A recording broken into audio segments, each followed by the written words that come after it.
ಬಾಗಲಕೋಟೆಯಲ್ಲಿ ಕೋಮು ಸಂಘರ್ಷ ನಡೆದಿತ್ತು. ಅದನ್ನು ತನಿಖೆ ಮಾಡಲಿಕ್ಕಾಗಿ ಸತ್ಯ ಶೋಧನಾ ಸಮಿತಿ ಅಂತ ಕರ್ನಾಟಕದ ಎಲ್ಲ ಕಡೆಯಿಂದ ಕೆಲವೊಂದು ಜನ ಪ್ರಜ್ಞಾವಂತರು ಅಲ್ಲಿ ಹೋಗಿದ್ವಿ.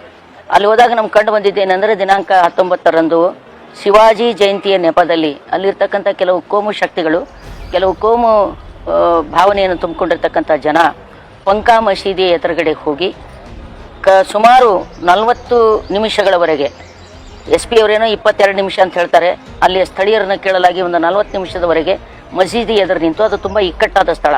ನಾವು ಎಸ್ ಪಿ ಅವರನ್ನು ಭೇಟಿಯಾಗಿದ್ದೇವೆ, ಡಿ ಸಿ ಅವರನ್ನು ಭೇಟಿಯಾಗಿದ್ದೇವೆ, ಬಾಧಿತರನ್ನು ಭೇಟಿಯಾಗಿದ್ದೇವೆ, ಮಸೀದಿಯ ಮುಂದೆ ಹೋಗಿದ್ದೇವೆ, ಮಸೀದಿಯಲ್ಲಿರ್ತಕ್ಕಂಥ ಜನರನ್ನು ಮಾತಾಡಿಸಿದ್ದೇವೆ, ಸುತ್ತಮುತ್ತಲಿರ್ತಕ್ಕಂಥ ಜನರನ್ನು ಮಾತಾಡಿಸಿದ್ದೇವೆ, ಎಲ್ಲ ಕೋಮಿನವರನ್ನು ಮಾತಾಡಿಸಿದ್ದೇವೆ. ಅಲ್ಲಿ ಇಕ್ಕಟ್ಟಾದ ಸ್ಥಳ ಅದು. ಆ ಇಕ್ಕಟ್ಟಾದ ಸ್ಥಳದಲ್ಲಿ ಒಂದು ರಾತ್ರಿ 9ರ ಸುಮಾರು 9ರಿಂದ 10ರ ಒಳಗಡೆ ಒಂದು 40 ನಿಮಿಷದವರೆಗೆ ಕುಣಿಯೋದು, ಚೀರೋದು, ಮಂದಿರ ಬನಾಯಿಂಗೆ ಹಾಡಾಡೋದು, ಕೆಟ್ಟ ಸನ್ನೆಗಳನ್ನು ಮಾಡಿ ಅಲ್ಲಿರ್ತಕ್ಕಂಥ ಜನರನ್ನು ಉದ್ರೇಕಕಾರಿಗೊಳಿಸಿರ್ತಕ್ಕಂಥ ಕೆಲಸ ಮಾಡಿದ್ದಾರೆ. ಇಷ್ಟೆಲ್ಲ ನಡೆಯುತ್ತಿರುವಾಗ ಅಲ್ಲಿ ಎಸ್ ಪಿ ಅವರಿದ್ದರು, ಪೊಲೀಸ್ ಸಿಬ್ಬಂದಿ ಇತ್ತು. ಅವ್ರು ನಾವು ನಿಯಂತ್ರಿಸಿದ್ದೇವೆ ಅಂತ ಹೇಳ್ತಾರೆ. ಅದು ಹೇಗೆ ನಿಯಂತ್ರಿಸಿದ್ದಾರೋ ಗೊತ್ತಾಗ್ತಾ ಇಲ್ಲ. ಎಲ್ಲ CC ಕ್ಯಾಮ್ರಾದ ಫುಟೇಜ್ಗಳನ್ನು ನಾವು ನೋಡಿ ಬಂದಿದ್ದೇವೆ. ಮಸೀದಿ ಒಳಗಿನಿಂದ ಒಂದು ಕಲ್ಲು ಬತ್ತು ಅಥವಾ ಒಂದು ಚಪ್ಪಲಿ ಬಂತು ಅಂತ ಹೇಳ್ತಾರೆ. ಮತ್ತು ಈಗಾಗಲೇ ಕಲ್ಲು ಎಸೆದಂಥ ಮತ್ತು ಚಪ್ಪಲಿ ಎಸೆದಿರುವಂಥ ವ್ಯಕ್ತಿ ಯಾರು ಅಂತ ಗುರುತಿಸಿದರೆ ಅವ್ರನ್ನ ಬಂಧಿಸಲಾಗಿದೆ. ಇಷ್ಟೆಲ್ಲ ಆದ ನಂತರ ಇಲ್ಲಿ ಇರುತ್ತಿರುವಾಗಲೇ ಸ್ವಲ್ಪ ಮುಂದೆ ಹೋಗ್ತದೆ ಮೆರವಣಿಗೆ. ಅಲ್ಲಿ ಒಂದು ಕಾಯಿಪಲ್ಯ ಮಾರ್ಕೆಟ್ ಇದೆ. ಅಲ್ಲಿ ಕಾಯಿಪಲ್ಯ ಹೊತ್ತುವಂಥ ಬಂಡಿಗಳಿವೆ. ಆ ಬಂಡಿಗಳು ನಿರ್ದಿಷ್ಟ ಕೋಮಿಗೆ ಸಂಬಂಧಪಟ್ಟಿರುವಂಥ ಗುರುತಿಸಿ ಅವುಗಳಿಗೆ ಬೆಂಕಿ ಹಚ್ತಾರೆ. ಮರುದಿನ ಮುಂಜಾನೆ ಮತ್ತೆ ಅಂಗಡಿ ಮುಗ್ಗಟ್ಟುಗಳು ಮುಚ್ಚಿಸಲಿಕ್ಕೆ 20-25 ಹುಡುಗರು ಕಲ್ಲು ಎಸೆತವನ್ನು ಮಾಡ್ತಾರೆ.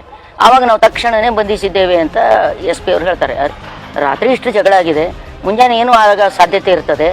ಅಲ್ಲಿ ಪೊಲೀಸ್ ಡಿಪಾರ್ಟ್ಮೆಂಟ್, ಜಿಲ್ಲಾಡಳಿತ ಘಟನೆ ಆದ ನಂತರ ನಿಯಂತ್ರಣ ಮಾಡಿದ ಹೊರತು ಘಟನೆ ನಡೆಯದಂತೆ ನೋಡಿಕೊಳ್ಳಲಿಕ್ಕೆ ಅವರಿಗೆ ಸಾಧ್ಯ ಆಗಿಲ್ಲ. ಹೀಗಾಗಿ ಅಲ್ಲಿ ಕೋಮು ವಿದ್ವೇಷಕಾರಿಯಾದಂಥ ಕೃತ್ಯಗಳು ನಡೀತಾ ಇವೆ. ವಯಸ್ಸಾದಂಥ ಒಬ್ಬ ಹಿರಿಯರು, ಒಂದು 60-70 ವರ್ಷದ ವಯೋವೃದ್ಧರವರು, ಅವರಿಗೊಬ್ಬ 18-20 ವರ್ಷದ ಹುಡುಗ ಅವಾಚ್ಯ ಶಬ್ದಗಳಿಂದ ಬೈತಾನೆ, ಹೊಲ್ಸು ಬೈತಾನೆ. ಆವಾಗ ಹೋಗಿ ಆ ವಯೋವೃದ್ಧರು ನೋಡ್ರಿ ನನಗೆ ಇವಾಗ ಹಿಂಗೆ ಬೈತಾರೆ ಅಂತ ಹೇಳಿದ್ರು ಕೂಡ ಯಾರು ಕಿವ್ಯಾಗ ಹಾಕ್ಕೊಳ್ಳಲ್ಲ. ಇಂಥ ಒಂದು ಕೆಟ್ಟ ವಾತಾವರಣ ಮೂಡಿದೆ. ಯಾಕೆ ಇದೆಲ್ಲ ಹೀಗಾಯಿತು ಅಂತ ಕೇಳಿದ್ರೆ ಅದಕ್ಕೆ ಭಾಳ ಸ್ಪಷ್ಟವಾಗಿದೆ ಉತ್ತರ. ಅಲ್ಲಿಯ MLA, ಸಿಟ್ಟಿಂಗ್ MLA ಅವರು ತೀರ್ಕೊಂಡಿದ್ದಾರೆ. ಅಲ್ಲಿ ಬೈ ಎಲೆಕ್ಷನ್ ಇದೆ.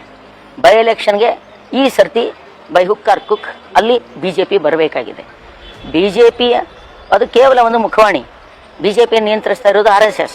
ಅದರ ಹಿಂದಿರ್ತಕ್ಕಂಥ ಸಂಘ ಪರಿವಾರದ ಅನೇಕ ಗ್ಯಾಂಗ್ಗಳು.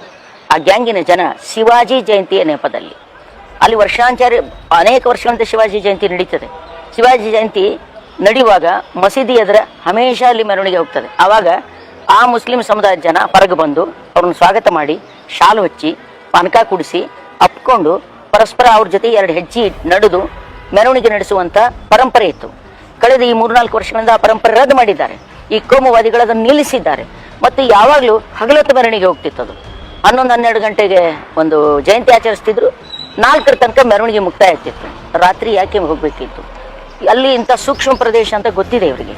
ಬಾಗಲಕೋಟೆ ಕೋಮುವಾದಿಗಳ ಗಡ ಆಗ್ತಾ ಇದೆ ಅನ್ನೋದು ಗೊತ್ತಿದೆ. ರಾತ್ರಿ ಮೆರವಣಿಗೆಗೆ ಅವಕಾಶ ಕೊಡುವ ಅವಶ್ಯಕತೆ ಯಾಕೆ ಕೊಟ್ಟಿರಿ ಅಂತ ನಾವು SP ಕೇಳಿದಾಗ ಹೇಳ್ತಾರೆ ಅವರು, ಇಲ್ಲ ಲಾಸ್ಟ್ ಇಯರ್ನು ಇಲ್ಲಿ ಹೀಗೆ ಆಗಿದೆ ಅಂತೇಳಿ. ಲಾಸ್ಟ್ ಇಯರ್ ಉದಾಹರಣೆ ಯಾಕೆ ತಗೋಬೇಕು? ಅವರು ಹಿಂದೆ ಹಂಗಾಗ್ತಿರ್ಲಿಲ್ಲ 4-5 ವರ್ಷಗಳ ಹಿಂದೆ, ಅದು ಅವರಿಗೆ ಗೊತ್ತಾಗಲಿಲ್ಲ. ನಾವು ನಿಯಂತ್ರಿಸಿದ್ದೇವೆ ಅಂತ ಹೇಳ್ತಾರೆ. ಅವ್ರು ಏನು ನಿಯಂತ್ರಿಸಿದಾರೋ ಗೊತ್ತಿಲ್ಲ. ಅದರಲ್ಲಿ ಮರುದಿನ ಬಂದವರು ನಾವು ಬಾಗಲಕೋಟೆ ಚಲೋ ಅಂತಿಕೊಂಡು ಏನೋ ಒಂದು ಕಾರ್ಯಕ್ರಮ ಹಾಕಿದ್ರು ಎಲ್ಲ ಸಂಘ ಪರಿವಾರದವರು. ಅದನ್ನು ನಾವು ತಡೆ ಹಿಡಿದಿದ್ದೇವೆ. ಪುನೀತ್ ಕೆರಹಳ್ಳಿ, ಪ್ರಮೋದ್ ಮುತಾಲಿಕ್ ಇವರು ಬರೋದನ್ನು ನಿಲ್ಲಿಸಿದ್ದೇವೆ ಅಂತ ಹೇಳ್ತಾರೆ. ಅದರ ಸಿದ್ಧಲಿಂಗ ಸ್ವಾಮಿ ಹೋಗಿ ಅಲ್ಲಿ ಮಾತಾಡಿ ಬರ್ತಾನೆ. ಸಿದ್ಧಲಿಂಗ ಸ್ವಾಮಿ ಎಷ್ಟು ಪ್ರಚೋದನಕಾರಿಯಾದ ಮಾತುಗಳನ್ನ ಆಡ್ತಾನೆ ಅಂದರೆ, ನೀವು ಮೆರವಣಿಗೆ ಮಾಡುವಾಗ ಹಾಗೆ ಹೋಗಬಾರ್ದು, ಒಂದು ಟ್ರ್ಯಾಕ್ಟರ್ ತುಂಬ ಕಲ್ಲು ತೊಗೊಂಡು ಹೋಗಬೇಕು. ಇಂಥ ಮಾತುಗಳನ್ನ ಆಡಿದ್ದಾವೆ ಅಂತ ನಾವು ಜಿಲ್ಲಾ ಆಡಳಿತ SP ಅವ್ರಿಗೆ ಕೇಳಿದಾಗೆ, ಇದು ಕಾನೂನು ರೀತಿಯಿಂದ ಬಂಧಿಸಬೇಕಾದಂಥ ಮಾತು ಹೌದೇ ಅಲ್ಲ ಅನ್ನೋದನ್ನು ನಾವು ಲೀಗಲ್ ಎಕ್ಸ್ಪರ್ಟಿಗೆ ಕೇಳ್ತೇವೆ ಅಂತ ಹೇಳ್ತಾರೆ. ಒಬ್ಬ SP ಆಗಿ ಯಾವುದು ಲೀಗಲ್ ಶಬ್ದ, ಇಲ್ಲೀಗಲ್ ಶಬ್ದ ಅನ್ನೋದಕ್ಕೆ ದೊಡ್ಡ ಕಾನೂನು ತಜ್ಞರ ಒಪಿನಿಯನ್ ಬೇಕಾ ಇವರಿಗೆ?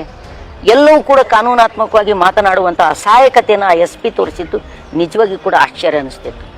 ಅಲ್ಲಿಯ ಜಿಲ್ಲಾಧಿಕಾರಿಗಳನ್ನು ಕೂಡ ಹಾಗೇನೆ ನಾವು ಕರೆದಿದ್ದೇವೆ, ಶಾಂತಿ ಸಭೆ ಮಾಡಿದ್ದೇವೆ. ಆ ಕೋಮಿನವ್ರಿಗೆ ಒಂದು ಸತಿ ಕರೆದು ಮಾತು ಹೇಳಿ ಕಳ್ಸಾರೆ, ಈ ಕೋಮಿನವ್ರಿಗೆ ಒಂದು ಸತಿ ಕರೆದು ಮಾತು ಹೇಳಿ ಕಳ್ಸಾರೆ. 2 ಕೋಮುಗಳನ್ನ ಪರಸ್ಪರ ಎದುರಿಗೆ ಕೂಡಿಸಿ, ಇಲ್ಲ ಅವ್ರು ಒಪ್ಪೋದಿಲ್ಲ, ಅವ್ರು ಒಪ್ಪೋದಿಲ್ಲ ಅಂತೇಳಿ ನಿಮ್ಗೆ DC ಅಂತ ಮಾಡಿರ್ತಾರಲ್ಲ, ನೀವು ಅವ್ರನ್ನ ಹೇಳಿ ಅವ್ರಿಗೆ ಸಮಾಧಾನ ತಿಳಿಸಿ ಅರ್ಥ ಮಾಡಿಸಿ, ಈ ನೆಲದ ಕಾನೂನು ದೇಶದ ಕಾನೂನನ್ನು ಅರ್ಥ ಮಾಡಿಸಿ ತಂದೆ ಎದುರು ಕೂಡಿಸಿ ರಾಜಿ ಮಾಡಿ ಹಸಿ ಖುಷಿ ಮಾಡಿ ಶಾಂತಿ ಕಾಪಾಡಬೇಕು. ಅದೇ ನಿಮ್ಮ ಕೆಲಸ. ಅವ್ರು ಬರುವುದಿಲ್ಲ, ನಾವೇನು ಮಾಡೋಣ ಅಂತ ಕೇಳಿದ್ರೆ ಈ ಅಸಹಾಯಕತೆ ನಡೆಯೋದಿಲ್ಲ.